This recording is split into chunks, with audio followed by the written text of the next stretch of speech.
मेरे दोस्त और मेरे साथी लिवी हमेशा की तरह इस जांच में भी मेरी मदद के लिए मेरे साथ आए हैं।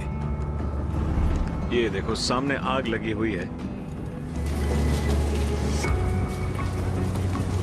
आग अभी लगी है ना लिवी? ये अभी अभी लगी है। कुछ ही देर पहले यहाँ पर कोई होगा। देखिए आग यहाँ पर खत्म हो रही है।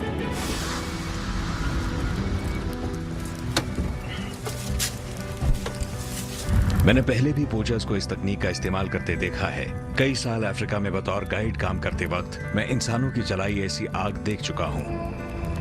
वो लोग जानवरों को डराते हैं ताकि जानवर इनके ट्रैप्स की तरफ दौड़ें।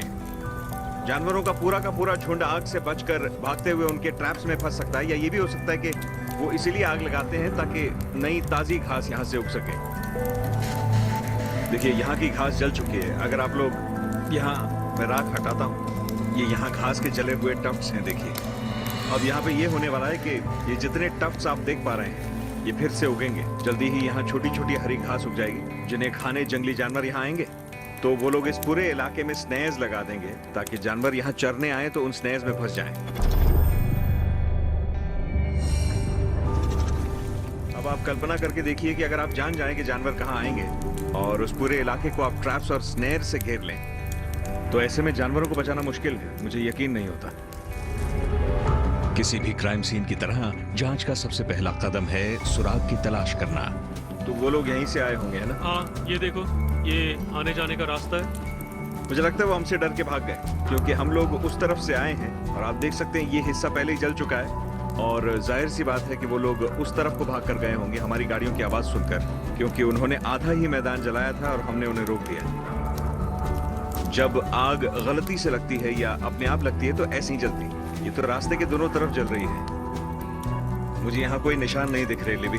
नहीं, मुझे बिल्कुल शक नहीं है कि ये आग जानबूझकर लगाई गई है। बदकिस्मती से ये जो यहाँ पगडंडी के आसपास जो घास थी वो बिल्कुल जल के राख हो चुकी है। ये देखिए, और इस राख की वजह से इस पगडंडी पर जो पैरों के निशान थे वो भी अब दिखाई नहीं दे रहे हैं। इस तबाही की तो कोई सीमा ही नहीं है। दिन ढलने के बाद भी मैं और लिवी सुराग की तलाश में लगे रहे, पर हमें कुछ नहीं मिला। ये पोचिंग का एक बहुत ही लापरवाह और खतरनाक तरीका है। फिलहाल तो ये आग काबू में है, लेकिन अगर हवा ने साथ दिया होता तो ये आग बहुत बड़े इलाके में फैल सकती थी, जिससे इसका प्रभाव एंटी पोचिंग टीम की जद से बाहर के जानवरों पर भी पड़ सकता था।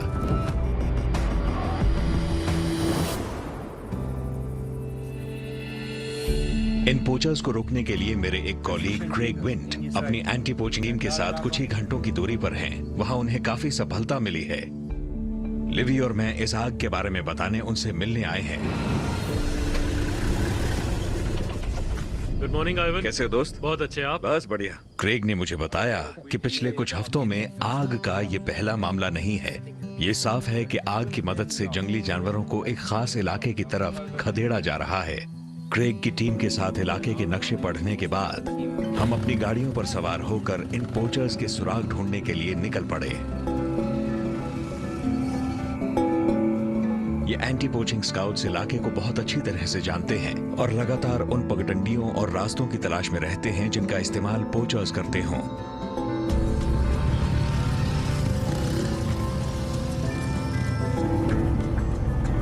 फिलहाल तो हम इस पगडंडी पर चल रहे हैं। ये एक 2 ट्रैक है और हम एक ऐसे इलाके में जा रहे हैं जिसके बारे में ये लोग जानते हैं। वो लोग रुक गए हैं, शायद वो रास्ता यहीं पर है।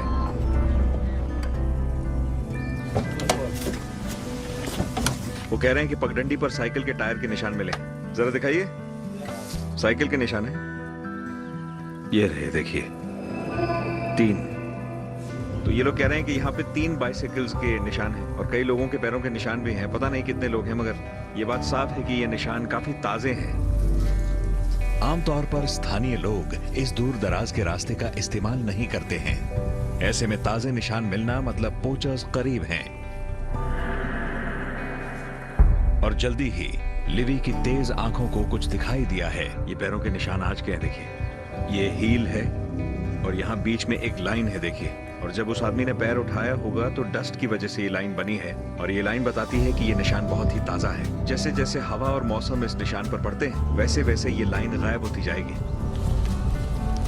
आगे का रास्ता तंग है और पैरों के निशान भी ठीक से दिखाई नहीं दे रहे, मगर क्रेग के एंटी पोचिंग वेटरन्स और लिवी की तेज आंखें हमें आगे ले जा रहे हैं।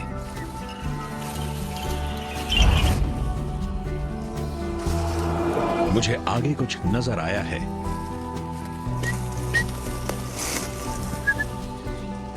आगे आग जल रही है और एक रैक पर मांस लटका हुआ है। अब जबकि हमें उनका कैंप मिल गया, सब लोग चौकन्ने हैं, मगर पोचर्स कहां हैं? हम जरा और करीब जाते हैं, पर सावधान रहना होगा।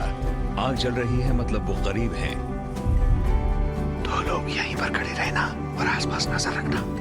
तब तक मैं, ग्रेग और लेवी जाकर देखते हैं कि वहां क्या मिलता है। हम धीरे से कैंप में दाखिल हो गए। 3 बाइसिकल्स हैं, एक पे कई सारे वायर्स नेस लटके और दूसरी पे ट्रैप्स लगे हैं। अब शक की गुंजाइश नहीं, ये लोग पोचर्स ही हैं। पुष्पक, यहां सिर्फ 4 बिस्तर लगे हुए हैं, पर निशान हमें 5 मिले थे। मुझे लगता है यही इंतजार करते हैं वो लोग यहाँ वापस आएंगे। हाँ, हमें ऐसा ही करना चाहिए कि वो लोग आग जल्दी छोड़ गए। हाँ, तो एक काम करते हैं, हम अपने कुछ आदमियों को यहाँ झाड़ियों में छिपा कर रखते हैं। वहाँ उस पेड़ के पीछे। हाँ, इसी पेड़ के पीछे, लेकिन उन्हें नीचे बैठना होगा। हाँ, ये ठीक रहेगा। क्रेग और मैंने अंदाजा लगाया कि ये पोचर्स किस तरफ से लौटेंगे। अब हम छिपकर उनका इंतजार करेंगे। ये लोग क्रिमिनल्स हैं, उन्हें पता है कि ये अपराध है। क्रेग और उनकी टीम बहुत ही कारगर हैं। पोचर्स चौकन्ने रहेंगे, इसीलिए मिशन में खतरा है।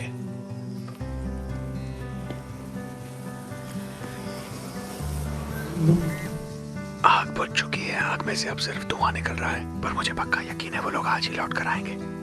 उम्मीद है अंधेरा होने से पहले आ जाए। फिलहाल हम उन्हें चौंका देने के लिए तैयार हैं। हमें जल्दी ही एहसास हो गया कि यहाँ और भी कोई है। मुझे कुछ लोगों की आवाजें आ रही हैं। तुम लोग छिपे ही रहना, छिपे रहो। मुझे कोई दिख रहा है, उसने सफेद रंग की कमीज पहनी हुई है। यहाँ से मुझे 5 लोग दिखाई दे रहे हैं, पर यकीन से कहना मुश्किल है।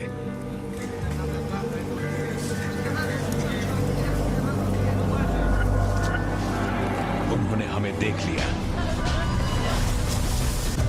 मेरा नाम है आइवन कार्टर। मैं ज़ैम्बीज़ी रिवर डेल्टा पर क्रेग की एंटी पोचिंग टीम के साथ हूं। हम पोचर्स के एक दल पर छिपकर हमला करने वाले थे, मगर उन्होंने हमें देख लिया।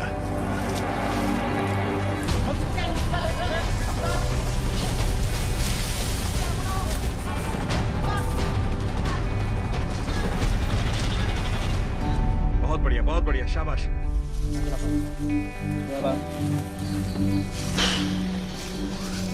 उन लोगों ने हमें लेटे हुए देख लिया और हमें 5 को पकड़ना था, पर एक ही हाथ में आया। ये पोचर हमारे सवालों का जवाब नहीं दे रहा है। ये बिल्कुल भी कोऑपरेट नहीं कर रहा है। ये अभी फौरन मुंह खोल देगा। इसे बस बताने की देर है कि इसे 4 साल की जेल हो सकती है। अब चूंकि पोचर्स ने हमें देख ही लिया है, हम कैंप का अच्छे से मुआयना कर रहे हैं। इसमें धार है।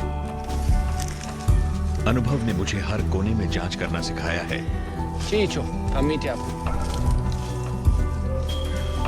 अब ये क्या बला है? क्या है लेवी? एक कंबल है।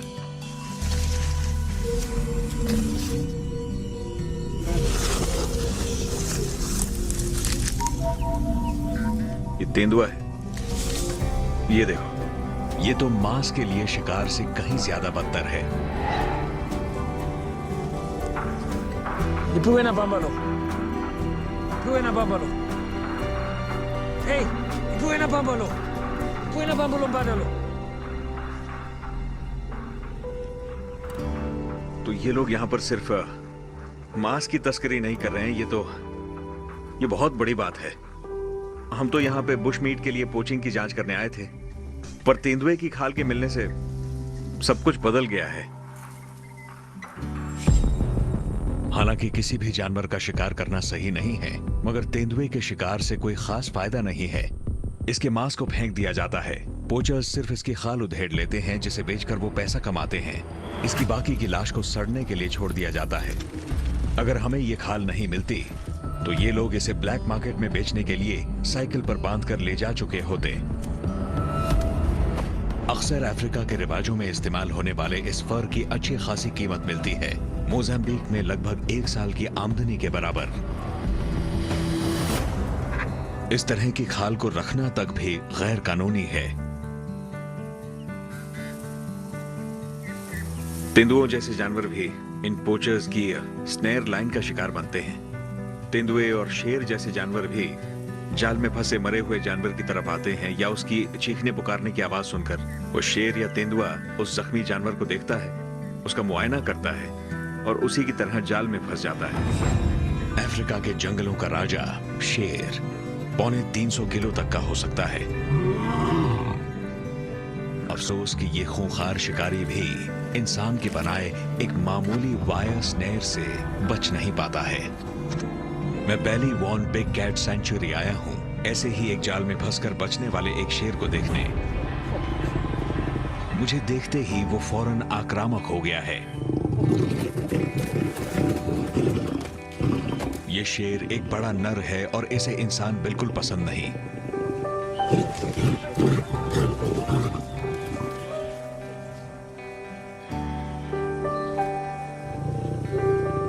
ये इंसानों को देखकर आक्रामक इसीलिए हो रहा है क्योंकि इसे यहाँ पर इंसान लाए थे और तब ये बड़ा हो चुका था।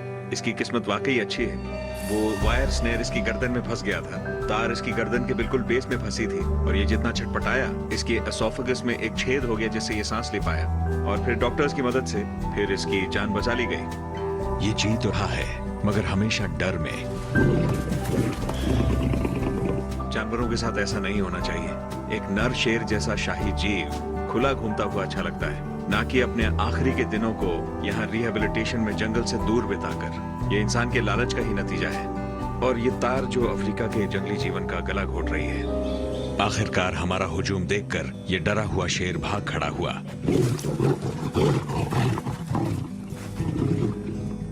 देखकर बहुत अफसोस होता है कि जंगल का राजा कहलाने वाले इस चोटी के शिकारी को हमने कहां लाकर पटक दिया है। जिन पोचर्स का मैं पीछा कर रहा हूं उन्हें जंगली जानवरों के प्रति कोई दया नहीं है। लेकिन ये कौन लोग हैं और ऐसा घिनौना काम आखिर करते क्यों हैं? मैं पास के एक गांव में एक ऐसे आदमी से मिलने आया हूं जो पहले खुद एक पोचर था। आज अल्बर्टो क्रेग की एंटी पोचिंग टीम के अहम सदस्य हैं और अपने परिवार के साथ यहाँ रहते हैं। यहाँ की प्रथा के अनुसार इनके कई बच्चे हैं और इन्हें अपने परिवार पर बहुत ज्यादा गर्व है। लेकिन अल्बर्टो को हमेशा से खुद पर गर्व नहीं था। आज से कई साल पहले की बात है। ये खुद एक पोचर थे। फिर इन्हें एक दिन एंटी पोचिंग टीम ने धर दबोचा और जब ये जेल में थे तो इन्होंने काफी मेहनत की और इन्हें ये नौकरी दी गई। Kudala kanjan wena bona nyama nalo poaching kupela poaching. मैंने इनसे पूछा कि जब ये पोचिंग करते थे तो मीट लाने का कोई और तरीका था, तो ये कहते हैं कि बिल्कुल भी नहीं। खास तौर पर अगर ये शहर से मुर्गी या बकरे का मांस नहीं ला पाते तो पेट भरने के लिए भी पोचिंग करनी पड़ती। skatu wena enza so kudala ina kona maningi nyama sana pa अजीकुल कुदाला अब अजीकुल। मैंने पूछा कि जब ये पोचर थे कई साल पहले तो भी क्या जानवरों की कमी हुआ करती थी? तो ये कहते हैं कि पहले जानवरों को ढूंढना बहुत मुश्किल था, उनकी कमी थी और अब जंगल में जानवरों की तादाद अच्छी है। मैंने पूछा कि अब जानवरों की तादाद ज्यादा क्यों लगती है? तो ये कह रहे हैं कि काफी लोग एंटी पोचिंग टीम में शामिल हो गए, इसीलिए पोचर्स अब कहीं और जाते हैं। देखिए ये बात बिल्कुल सीधी सी है। जितनी कारगर आपकी एंटी पोचिंग टीम होगी उतने ही जंगल में जानवर ज्यादा मिलेंगे और जंगल में जानवर ज्यादा होंगे तो उतनी ही बड़ी एंटी पोचिंग टीम की जरूरत पड़ेगी, क्योंकि पोचर्स वहीं जाएंगे जहां जानवर ज्यादा होंगे। nalo kuita job nalo end poaching Ya natenga motorbike, natenga redio makuu, oh ninafuna bona lo radio kawaida redio kamina ya ये मुझे अपना रेडियो दिखाना चाहते हैं जो इनके लिए बहुत खास है। अब ये एक एंटी पोचिंग टीम में काम करते हैं, इन्हें तनख्वाह वगैरह मिलती है। अब ये पैसे कमाने लगे हैं तो अपने लिए चीजें खरीद रहे हैं। मैंने इनसे पूछा आपने क्या क्या खरीदा, तो कहते हैं मोटरसाइकिल खरीदी और अपने लिए एक रेडियो खरीदा जो ये मुझे दिखा रहे हैं। म्यूजिक हमारी दुनिया में ये कोई बड़ी बात नहीं है, मगर यहाँ मोजाम्बिक के बीच में शहर की भीड़ भाड़ वाली दुनिया से दूर एक रेडियो का होना ऐशो आराम और कामयाबी का प्रतीक है। यकीनन यहाँ का जंगल कमाई दिलाता है, पर यह कमाई यहाँ के रखवालों को ज्यादा मिलती है। ये कह रहे हैं कि इसकी बैटरी खत्म हो गई है। Y paso, papo. हो गया। Good job.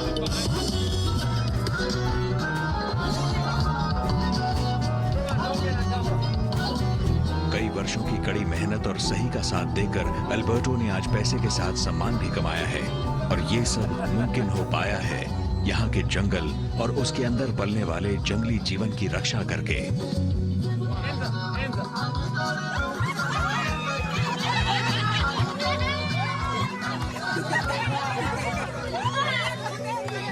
ये मोटरसाइकिल और रेडियो महज चीजें हैं। इस परिवार का स्वास्थ्य और इनकी सुरक्षा, यही अल्बर्टो की असली कमाई है।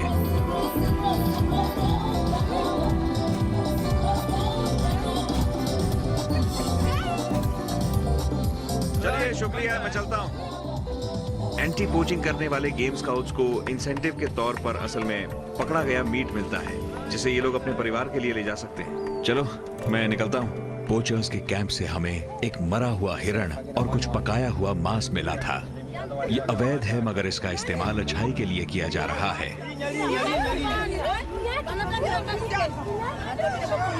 मांस बांटते वक्त मांस के लिए हड़बड़ी मच जाती है, जिससे मालूम होता है कि यहाँ मांस की कितनी अहमियत है।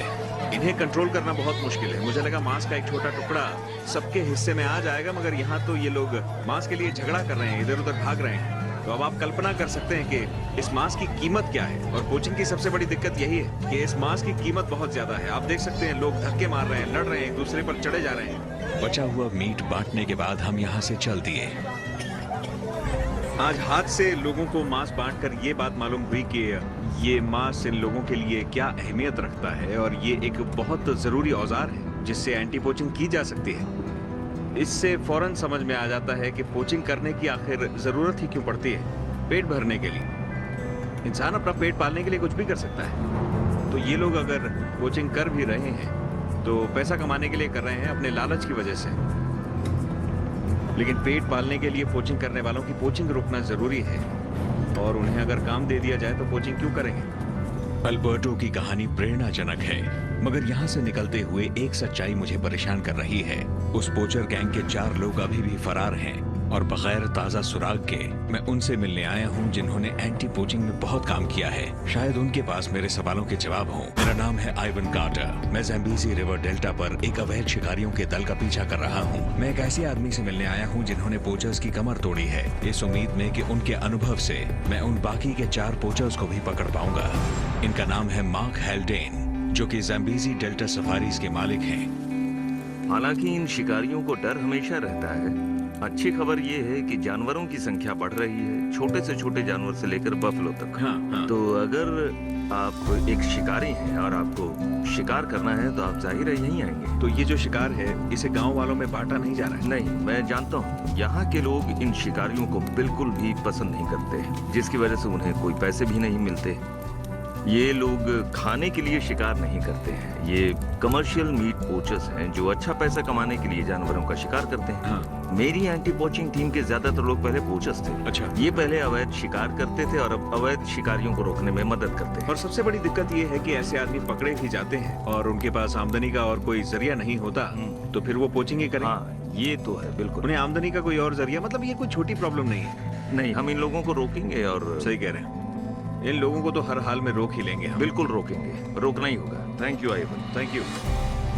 मार्क के पास हेलीकॉप्टर है, जिसकी मदद से वो इलाके में धुआं नजर आने पर हमें इत्तला करेंगे, ताकि हम पोचर्स के उस दल को पकड़ सकें। अल्बर्टो और मार्क से बात करने के बाद ये बात साफ हो गई कि यहाँ के लोगों को नौकरियां मिल जाएं तो वो पोचिंग करेंगे ही नहीं, और अगर हालात सही रहे तो वो एंटी पोचिंग में मदद करेंगे।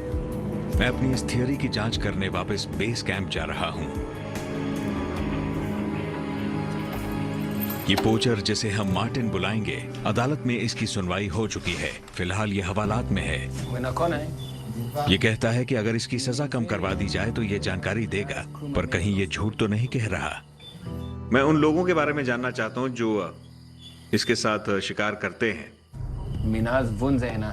मार्टिन का कहना है कि जैसा कि हम पहले से जानते हैं, ये गैंग आग लगाकर जानवरों को ट्रैप की तरफ धकेलता है। इसका कहना है कि पोचिंग गैंग अभी भी इलाके में काम पर लगा होगा। इनके पास काफी सारे ट्रैप्स और काफी सारे कैंप्स हैं। ये कहता है कि ये पांचों लोग साथ में ही शिकार करते हैं। ये 5 लोग, और अगर किसी की जरूरत पड़े तो, जैसे कि ऑर्डर के ज्यादा आने पर मीट ढोने का काम करने के लिए। मार्टिन हमें अब भी ये नहीं बता रहा कि इसके गैंग मेंबर्स कहां पर मिलेंगे, लेकिन ये बताने को राजी हो गया कि इसका गैंग ट्रैप्स को छिपाता कहां है। हालांकि ये अच्छी खबर है, फिर भी टीम और मैं सावधान रहेंगे, क्योंकि जिन ट्रैप्स के पास ये हमें भेज रहा है वो जानवरों के लिए नहीं, हमारे लिए हो सकते हैं। सुबह हो गई है और वादे के मुताबिक मार्टिन हमें उस जगह पर ले जा रहा है, शायद ट्रैप्स को ढूंढने के लिए। टीम हाई अलर्ट पर है। लिवी दिखाई नहीं दे रहे, वो आगे रास्ते की जांच में लगे हैं और मैं हिफाजत के लिए अपनी राइफल लेकर आया हूँ। जल्द ही हमें इंसानों के पैरों के निशान मिल गए। देखिए, ये बिल्कुल ताजा है। पैरों के 2 निशान यहाँ और 2 निशान ये रहे। यहाँ पे 3 लोग आ चुके हैं। हम किसी भी सड़क से मीलों दूर बैठे हैं। ये इसी के गैंग के लोग होंगे, यहाँ पर ट्रैप्स लेने आए होंगे। इसका कहना है कि ट्रैप्स यहाँ पर रखते हैं ये लोग। मैंने इससे पूछा कि वायर्स कहाँ लगाई हैं। वायर्स पेड़ के ऊपर लगी हैं। मैंने इससे कहा है कि ऊपर चढ़कर हमें दिखाएगा। ये वायर्स को निकालकर नीचे आएगा। ये देखिए, यही वो तार है। 30 तो होंगे। ये कहता है कि इसमें 30 स्नेयर्स होने चाहिए। इसके साथियों को इसकी जरूरत पड़ेगी जरूर। पता है, इस जंगल में घंटों पैदल चलते चलते दिमाग थक गया है, मगर ये तो तय है कि ये सच बोल रहा है। पर मार्टिन और कुछ भी दिखाना चाहता है। ये चाहता है हम इसके पीछे आए, और अचानक हम एक खुफिया से नदी तट पर पहुंच गए। हम गहरे जंगल में हैं। यहाँ कुछ तो छिपा हुआ है। मेरा नाम है आइवन कार्टर। ज़ैम्बीज़ी रिवर डेल्टा पर पोचर्स को रोकने के लिए मैं उसी गैंग के पकड़े गए सदस्य मार्टिन की मदद से उनका सामान जब्त कर रहा हूँ। मार्टिन ने हमें उनके ट्रैप छुपाने की जगह दिखा दी, और साथ में एक और राज भी।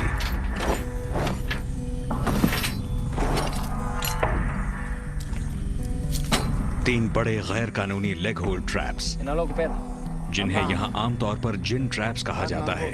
ये कहता है कि इनके पास ये 3 ही थे। ये कहता है कि यहाँ पर 4 थे और 3 दूसरी तरफ रखे थे। इसे लगता है कि हमने कल इसकी बाइसाइकिल जब्त की थी। तो ये ट्रैप्स ले जाना बहुत मुश्किल है, क्योंकि ये बहुत भारी होते हैं, और एक से ज्यादा ट्रैप ले जाने के लिए साइकिल तो लगती ही है। वो एक ट्रैप यहाँ से ले गए हैं, जिससे लगता है कि ये लोग अभी भी इस इलाके में मौजूद हैं, और ये लोग पोचिंग जारी रखने वाले हैं। ये leg hold traps wire snares से कहीं ज्यादा जटिल होते हैं।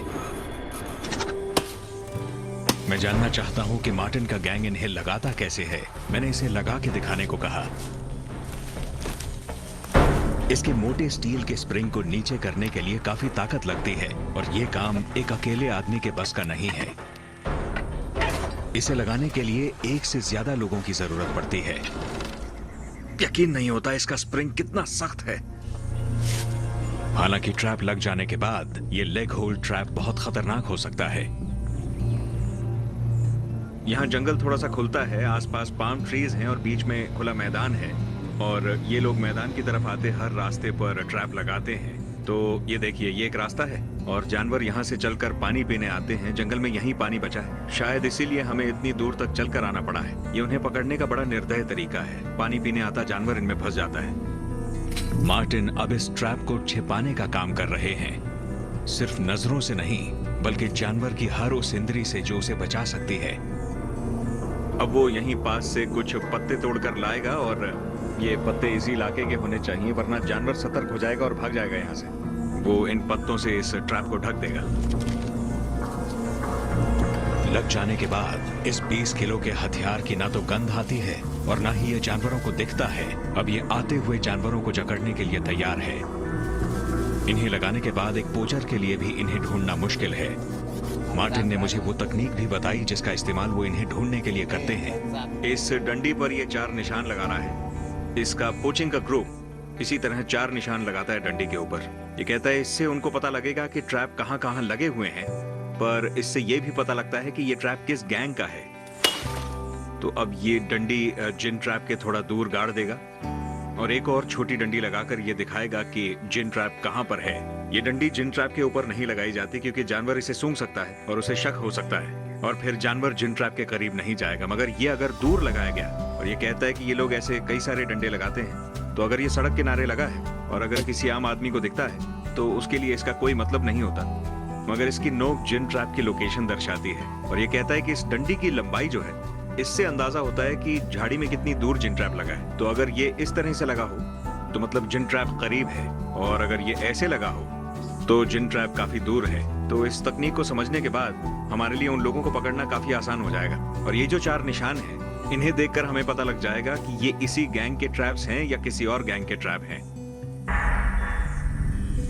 इसने क्या किया है कि 2 बड़े डंडे ट्रैप के इर्द गिर्द भी लगा दिए हैं और इससे 2 काम हो जाते हैं। एक कि इंसान अगर यहाँ से गुजरे तो डंडियों को देख सकता है और उसे समझ आ जाएगा कि यहाँ कुछ लगा है तो वो यहाँ नहीं जाएगा। और दूसरी बात, जानवर अगर यहाँ से गुजरता है तो मुमकिन है कि वो डंडी के ऊपर से पैर रखेगा। तो मान लीजिए जानवर यहाँ से आया, एक पैर यहाँ रखेगा और दूसरा डंडी के ऊपर से बिल्कुल ट्रैप में। बहुत खतरनाक ट्रैप है ये। असल में इतना कारगर तरीका है कि इसे देखकर आपका दिल दहल जाता है। ये दिखता भी नहीं है। शायद इंसान की यही अक्ल उसे दुनिया का सबसे खतरनाक और कारगर शिकारी बनाती है। तो एक जानवर यहाँ पर आकर इस पर पैर रखेगा तो इसमें फंस जाएगा।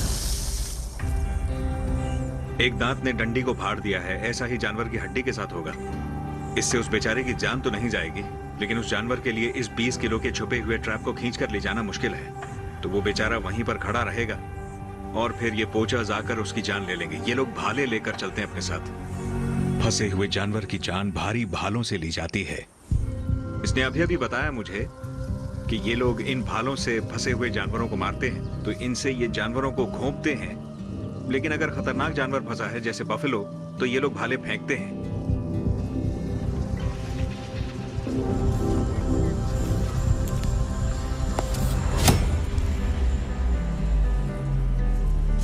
वाह, देखिए इसने ये काम कितनी आसानी से कर लिया है। जरा नाप के देखते हैं कि ये पेड़ में कितने अंदर तक घुसा है। मतलब ये एक बड़ा फलता फूलता पेड़ है और भाला 3 इंच तक अंदर घुस गया और इसी तरह के 5 या 6 पोचर्स भाले फेंकने लग गए, तो बेचारा जानवर बचेगा कैसे?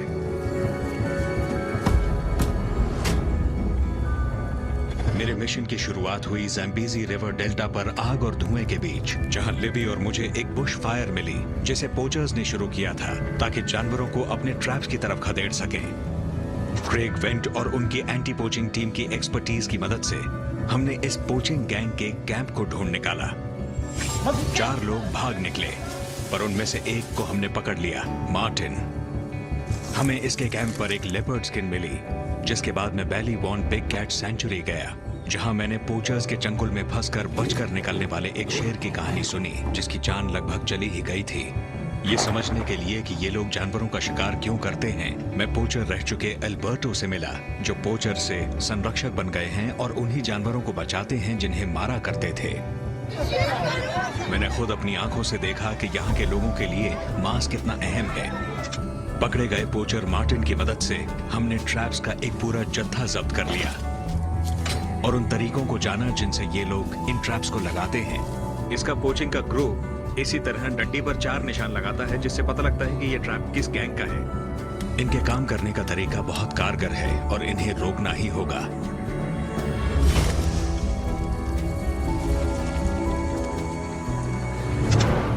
कैंप वापस आने पर मार्क ने हमें बताया कि हेलीकॉप्टर पर उड़ते वक्त उन्हें इलाके में धुआं दिखा है। कहीं ये वही गैंग तो नहीं? उन्होंने हमें लोकेशन के कोऑर्डिनेट्स भेजे और हम चल पड़े।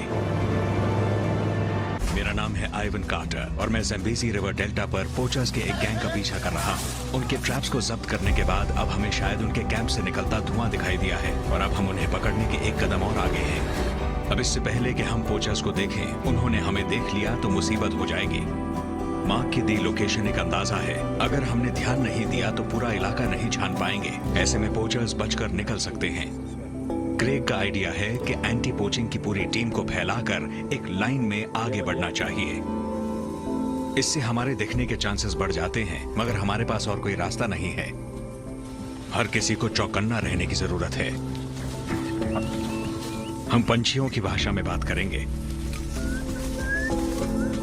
अगर किसी को कैंप दिखता है तो वो पंछियों की आवाज निकालकर पूरी टीम को इकट्ठा करेगा। फिर हम 3 तरफ से हमला करेंगे। हम हवा की उल्टी दिशा में चल रहे हैं और जंगल में घुसने के बाद हमने पाया कि हवा में धुआं है। एंटी पोचिंग टीम ने अपनी पोजीशन ले ली है। मुझे कैंप ठीक से दिख नहीं रहा, पर जरा ऊंचाई पर खड़े फ्लोरिंडा का कहना है कि कैंप में कोई नहीं है। कहीं ऐसा तो नहीं कि माँ के हेलीकॉप्टर की आवाज सुनकर वो लोग यहाँ से भाग गए, या कहीं ऐसा तो नहीं कि उन्हें हमारी आवाज आ गई। हमारे हाथ फिर खाली रह गए। हमने कैंप में जाकर जांच पड़ताल की। ये सब इन्होंने कल रात को यहाँ रखा होगा। कटाई यहाँ पर हुई थी। एक बात तो तय है, वो लोग यहाँ से निकल गए हैं।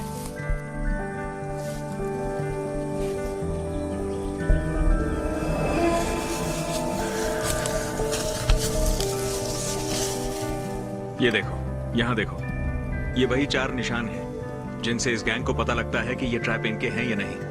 Mira, búscalo. सेम है। हमें अब पूरा यकीन हो गया है कि ये लोग वही हैं जो हमारे हाथ से बच निकले थे। परसों इनके हाथ और ट्रैप्स लग गए होंगे और इन्होंने कल ट्रैप लगाए होंगे यहाँ, और जानवरों को यहाँ लाकर हमारे लिए बहुत बड़ा सुराग छोड़ गए हैं। तो क्रेग, आपको लगता है कि पीछे जाकर हम पूरे जंगल से अपने पैरों के निशानों को मिटा सकते हैं? क्योंकि उन्हें देखकर वो लोग भाग जाएंगे। नहीं, इतने सारे पैरों के निशान नहीं मिटाए जा सकते। और हमारे पास इतना वक्त भी नहीं है कि आसपास के सभी गांवों को जाकर चेक करें जो यहाँ से पैदल के रास्ते पर हैं, क्योंकि इसमें कई हफ्ते लग जाएंगे और हर वो दिन जो हम बर्बाद करते जा रहे हैं, जानवर मर रहे हैं। एक आखिरी ऑप्शन बचा है। मार्टिन ने हमारी मदद तो की है, मगर उसने ये नहीं बताया कि वो लोग कौन हैं। कम से कम क्या ये हमें बताएगा कि वो लोग कौन से गांव के हैं? मुझे उस दिन का ख्याल आया जब मैं अल्बर्टो से मिला था। उसकी जिंदगी में भी ये पल आया था जब उसके सामने ये विकल्प था। पकड़ा गया पोचर मार्टिन सजा कम करवाने की उम्मीद में हमारी मदद कर रहा है। मार्टिन हमें एक गांव की तरफ ले जा रहा है जहां इसका कहना है कि इसका गैंग सोता है। हम सावधानी से आगे बढ़ते हैं और दूर से ही गांव पर नजर रखते हैं। मुझे खुले में खड़े 2 आदमी दिख गए। मार्टिन ने बताया कि वो लोग उसके गैंग के सदस्य हैं। मैं नहीं जानता कि बाकी 2 भी यही हैं या नहीं, पर कम से कम 2 तो मिले। वो यहीं पर हैं, 2 लोग हैं। पास ही में एक बहुत बड़ा खुला मैदान है। अंधेरा होने का इंतजार करते हैं और जैसे ही अंधेरा होता है उन्हें पकड़ते हैं। सूरज के डूबते ही हमने अपने रात के उपकरण तैयार करने शुरू किए। ये रात के उपकरण में हर जगह छोटी छोटी लाइटें लगी हैं।